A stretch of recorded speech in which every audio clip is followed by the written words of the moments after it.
Now, indeed, I seemed in a worse case than before. Hitherto, except during my night's anguish at the loss of the time machine, I had felt a sustaining hope of ultimate escape, but that hope was staggered by these new discoveries. Hitherto I had merely thought myself impeded by the childish simplicity of the little people, and by some unknown forces which I had only to understand to overcome, but there was an altogether new element in the sickening quality of the Morlocks, a something inhuman and malign. Instinctively I loathed them. Before, I had felt as a man might feel who had fallen into a pit. My concern was with the pit and how to get out of it. Now I felt like a beast in a trap, whose enemy would come upon him soon. The enemy I dreaded may surprise you. It was the darkness of the new moon. Weena had put this into my head by some at first incomprehensible remarks about the dark nights. It was not now such a very difficult problem to guess what the coming dark nights might mean.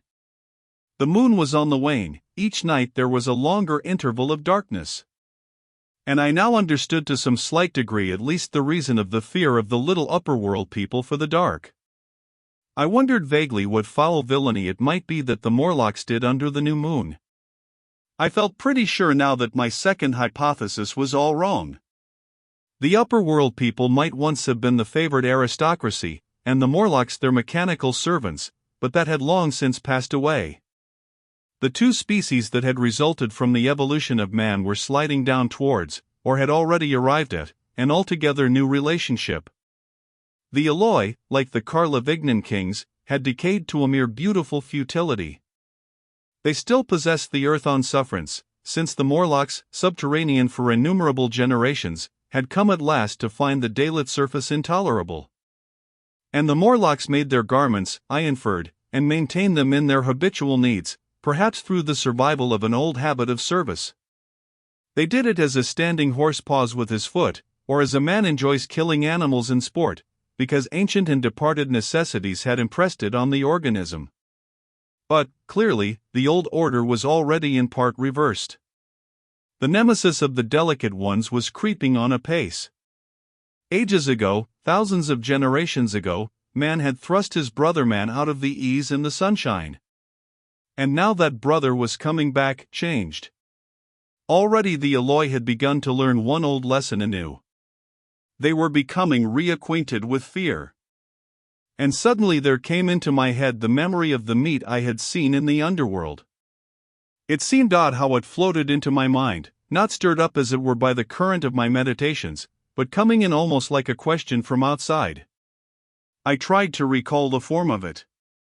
I had a vague sense of something familiar, but I could not tell what it was at the time.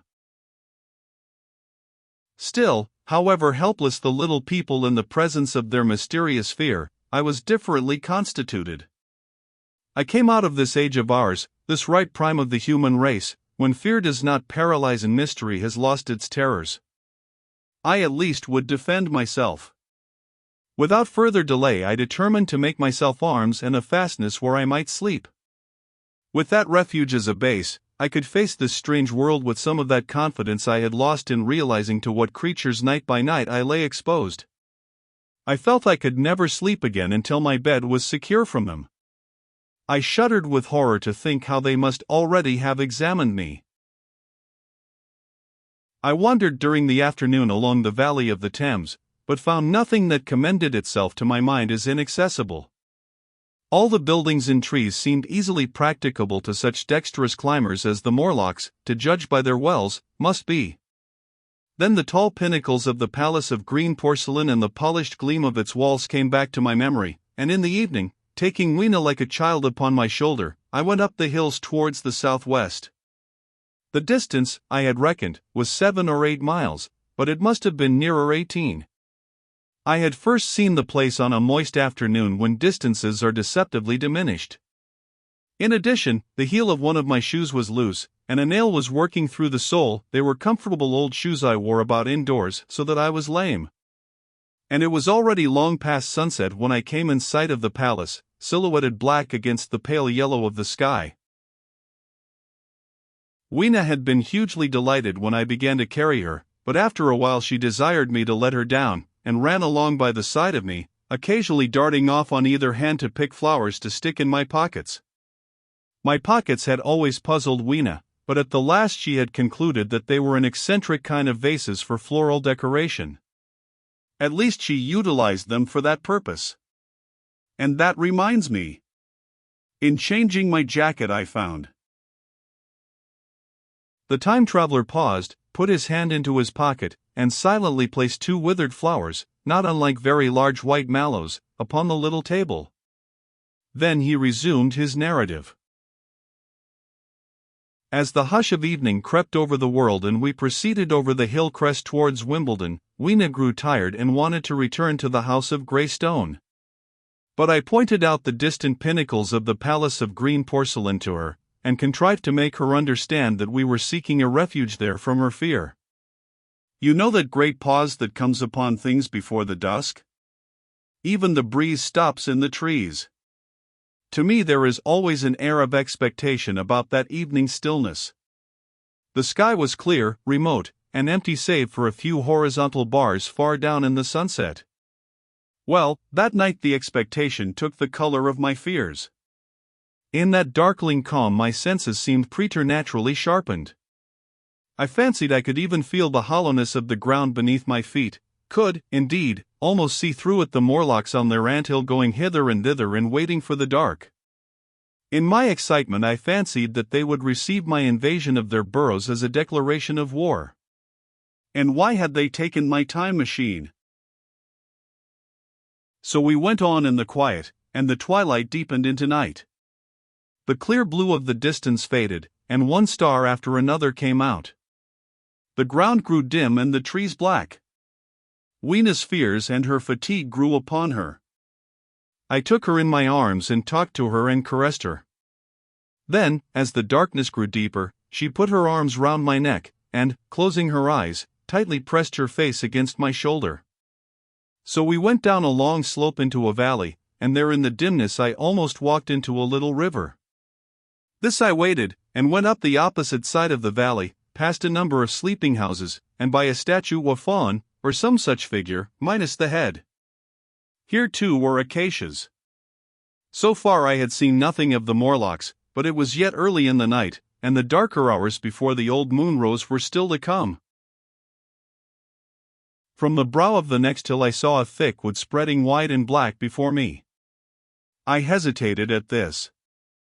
I could see no end to it, either to the right or the left. Feeling tired, my feet, in particular, were very sore. I carefully lowered Weena from my shoulder as I halted, and sat down upon the turf. I could no longer see the palace of green porcelain, and I was in doubt of my direction. I looked into the thickness of the wood and thought of what it might hide. Under that dense tangle of branches one would be out of sight of the stars. Even were there no other lurking danger, a danger I did not care to let my imagination loose upon, there would still be all the roots to stumble over and the tree boles to strike against. I was very tired, too, after the excitements of the day, so I decided that I would not face it, but would pass the night upon the open hill. Weena, I was glad to find, was fast asleep. I carefully wrapped her in my jacket, and sat down beside her to wait for the moonrise. The hillside was quiet and deserted, but from the black of the wood there came now and then a stir of living things. Above me shone the stars, for the night was very clear. I felt a certain sense of friendly comfort in their twinkling. All the old constellations had gone from the sky, however. That slow movement which is imperceptible in 100 human lifetimes, had long since rearranged them in unfamiliar groupings. But the Milky Way, it seemed to me, was still the same tattered streamer of stardust as of yore. Southward, as I judged it, was a very bright red star that was new to me. It was even more splendid than our own green Sirius. And amid all these scintillating points of light one bright planet shone kindly and steadily like the face of an old friend. Looking at these stars suddenly dwarfed my own troubles and all the gravities of terrestrial life. I thought of their unfathomable distance, and the slow inevitable drift of their movements out of the unknown past into the unknown future. I thought of the great precessional cycle that the pole of the earth describes.